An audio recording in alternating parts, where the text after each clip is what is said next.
한국의 한 신문이 지금 미국, 중국의 석학들을 불러가지고 세미나를 하고 있는데요. 한국이 하고 있는 미, 중 사이의 덩거리 외교, 즉 미국과도 적당히, 중국과도 적당히 잘 지내는 이 외교에 대해서 논쟁이 벌어지고 있습니다. 서로 우리 편을 들어야 된다고 당연히 주장을 하고 있는데요. 여기에 미국의 존 미어스샤이머 시카고대 교수가 굉장히 의미심장한 이야기를 했습니다.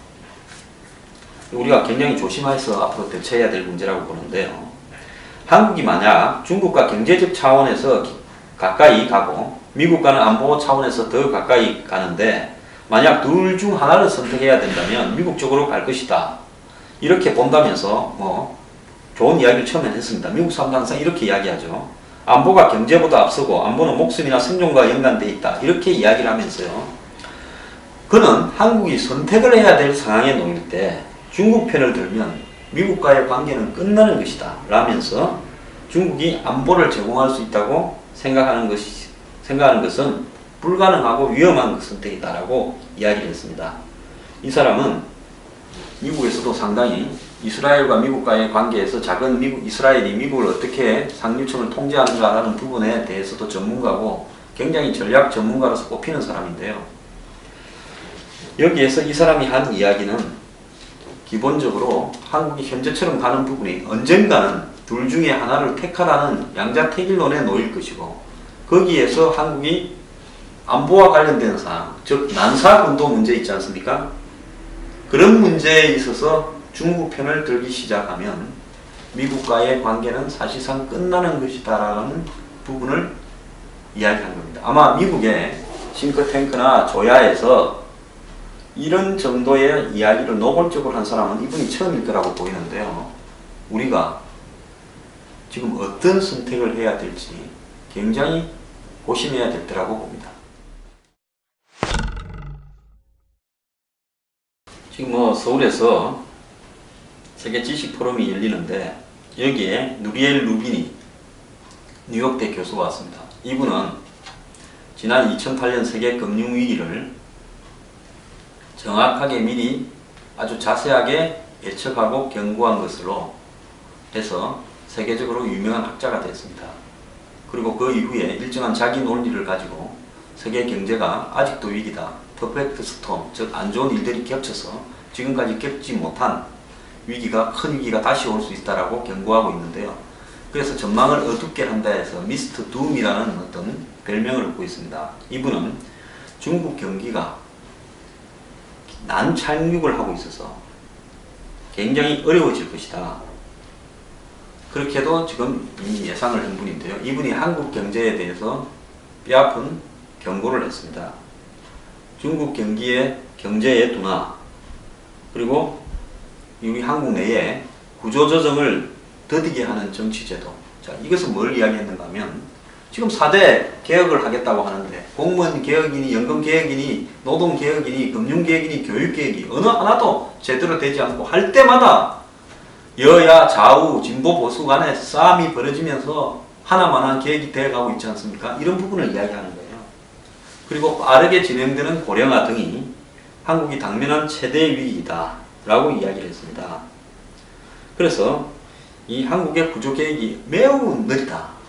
그리고 한국 정치제도가 부디 구조개혁을 이루어내기를 바라는데 그렇게 되지 못하면 심각한 상황이 올 수도 있다. 아울러 공공, 민간 부분의 부채 증가와 고령화 문제도 성장을 가로막을 수 있는 요인이다. 이러면서 이 신흥국 정체가 위기에 올 수 있는데 한국이 특히 위기가 이렇게 올 가능성이 높다라고 경고를 했습니다. 우리가 이런 부분들을요 매우 잘 새겨들어야 될 것 같습니다.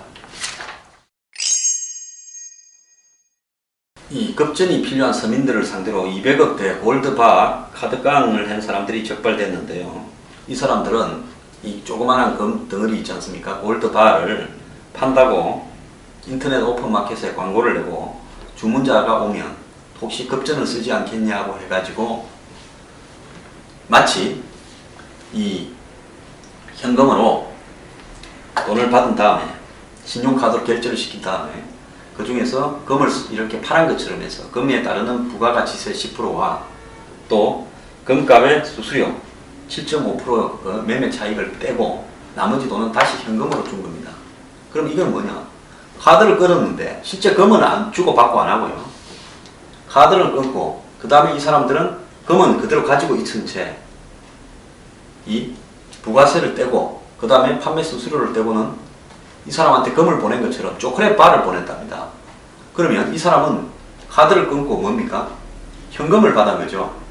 그러니까 한마디로 카드 깡을 한 거 아닙니까? 그리고 이 사람들이 가지고 있는 골드바는 실제로 이 사람한테 팔려나간 거니까 이제 족보가 없어진 골드바가 돼버린 거죠.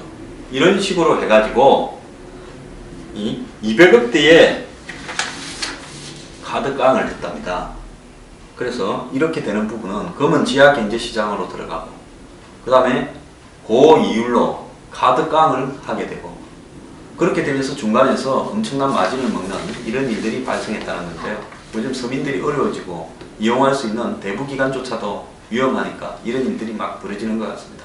그래서 금 사겠다고 연락해주면 혹시 돈 안 쓰겠느냐고 먼저 이야기하면 굉장히 조심해야 될 걸로 보입니다.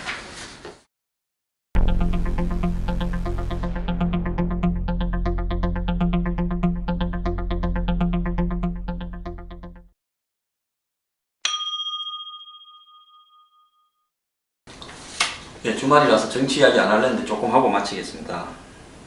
문재인 대표가 그저께 청와대 오자회동을 마친 다음에 어제 대구에 이제 커피숍에 간 모양입니다. 적진에 방문했죠. 또 오후에는 또 오전에는 부산에도 갔던 모양입니다. 그래서 뭐라 했는가 하면 광기까지 더해지면 파시즘이 된다. 즉 교과서 국정화에 대해서 파시즘을 운운하기 시작했습니다.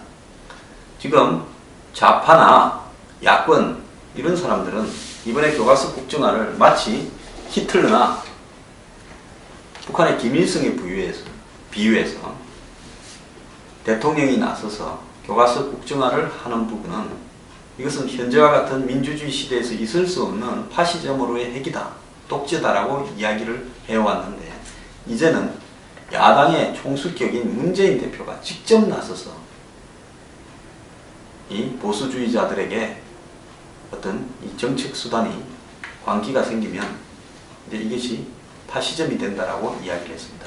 즉 단어적인 선택에 있어서 본격적으로 국정교과서를 만드는 부분은 파시즘이다라는 낙인 찍기에 나섰습니다.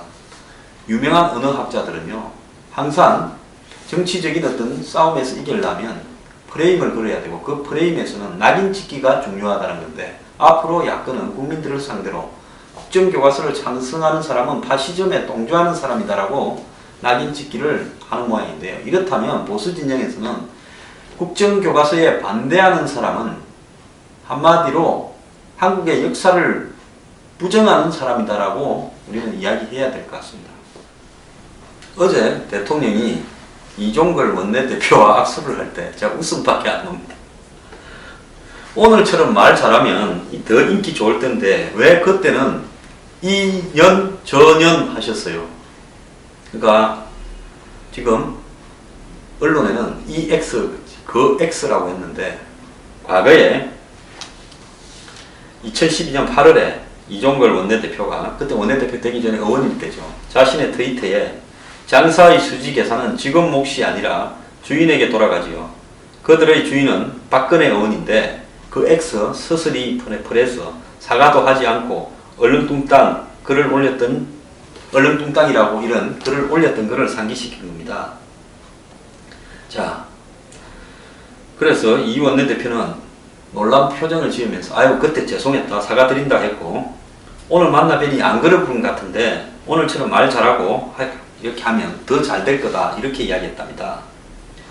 이 당시 상황과 관련해서 원유철 새누리당 원내대표는 이 원내대표가 SNS에서 그 X라고 쓰지 않았냐 하면서 대통령의 말에 나도 깜짝 놀랐다 이렇게 했다는데요. 어제 이종걸 원내대표가 녹취하면 안 되냐니까 청와대에서 그런 거 아니다라고 대통령이 한마디 했는데 그건 예고편 정도에 불과하고 EX 그 X까지 나왔으니까 박근혜 대통령한테 한번 찍히면 우리 대통령 뒤끝이 아주 많이 있으신 분입니다. 끝을 보는 것 같으니까요. 어지간하면 험한 소리 하지 말고 원칙적이고 합리적으로 반대하더라도 합리적으로 하는 것이 서로가 좋을 것 같습니다. 문재인 대표는 어제 박 대통령은 국정교과서 반대를 반역자, 비애국자라 인식하는 것 같다. 자, 대통령은 지금 국정교과서가 한국의 역사를 갖다 바로 지키는 거다. 그리고 지금 북한을 찬양하고 그 다음에 한국 역사를 비하하는 이런 교과서를 그대로 둘 수 없다. 그래서 국정교과서를 만들어서 고치려고 하는 거다.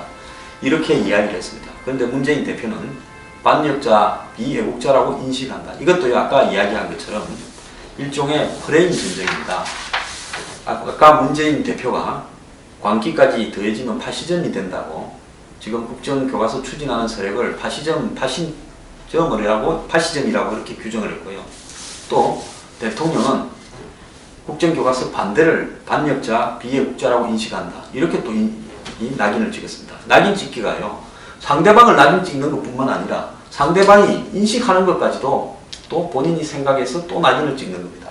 그래서 파시즘, 그리고 반대 세력에 대해서 비애국자, 반역자 이렇게 이제 만듦으로써 매우 간결하게 예를 들어서 교과서 국정화 논란을 만들어 가겠다. 즉 단순 무식하게 만들어 가서 자 파시즘들이 추진하고 그리고 반대하는 사람을 반역자라고 하는 이 싸움에서 우리는 무조건 반대해야 된다. 이렇게 만들어 버리면요. 이제 이 사이에서 합리적으로 국정화가 옳으냐 검정화가 옳으냐 지금 이런 방법이 옳으냐라는 부분을 논의할 여지가 없어지는 겁니다. 야당은 이 문제를 논의를 할 생각은 전혀 없는 것 같고요. 선동으로 길거리로 몰고 가서 당내의 내분을 수습하고 내년 총선에 이걸 가지고 이 전체 제야 진보 야권을 규합시켜 가지고 중도 그 다음에 진보 표들을 모으고 그래서 총선을 이기고 가겠다. 그리고 대선까지 끌고 가겠다라는 생각을 확고하게 하는 것 같습니다.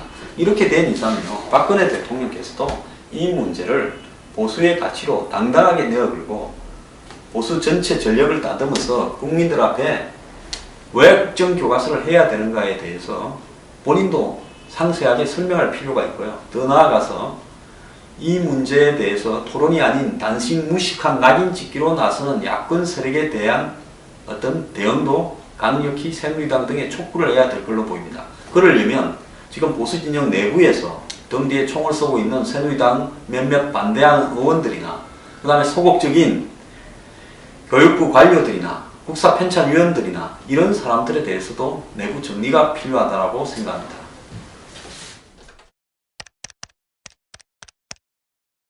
친박들이 나서서요. 이제 그 교과서 국정화 토론을 갖다가 한답니다. 26일에요. 한국사 국정화 포럼이라고 이렇게 이름을 붙인 모양인데요. 친박들이 그동안에 공천 문제에만 시끄러웠지 대통령이 직접 나선 문제에 있어서 뒷짐지고 조용히 있었습니다. 친박 장관들이 국회로 복귀하고 친박 정무 특보들이 복귀한 마당에 본인들이 나서야 될 책임이 있습니다. 그리고 지금 어쨌든 대통령을 당내에서 서로 간에 입장을 맞춰서 보자는 세력이지 않습니까? 제가 이 뉴스 브리핑에서 수도 없이 국회의원들이 앞장을 서서 싸우라고 이야기를 해왔습니다. 근데 이제 자신들이 토론회 하나 한다고 빛나는 건 아니겠습니다만은 어쨌든 나서겠다고 나섰으니까 형식적으로요. 대통령 눈에 들기 위해서 포럼에 한번 가가 말 한마디 힘들로 끝나고 또 지역구나 관리하고 공천이나 받으려고 하면요. 정말 친박들도 자신들이 이야기하는 대통령의 딴지를 거는 친이 비박들과 다를 바 없는 사람이 됩니다. 그렇게 형식적으로 나설 게 아니라요. 정말 책임지고 이 문제가 제대로 처리가 되지 않는다면 국회의원을 그만둘 각오를 하고 나서길 바랍니다.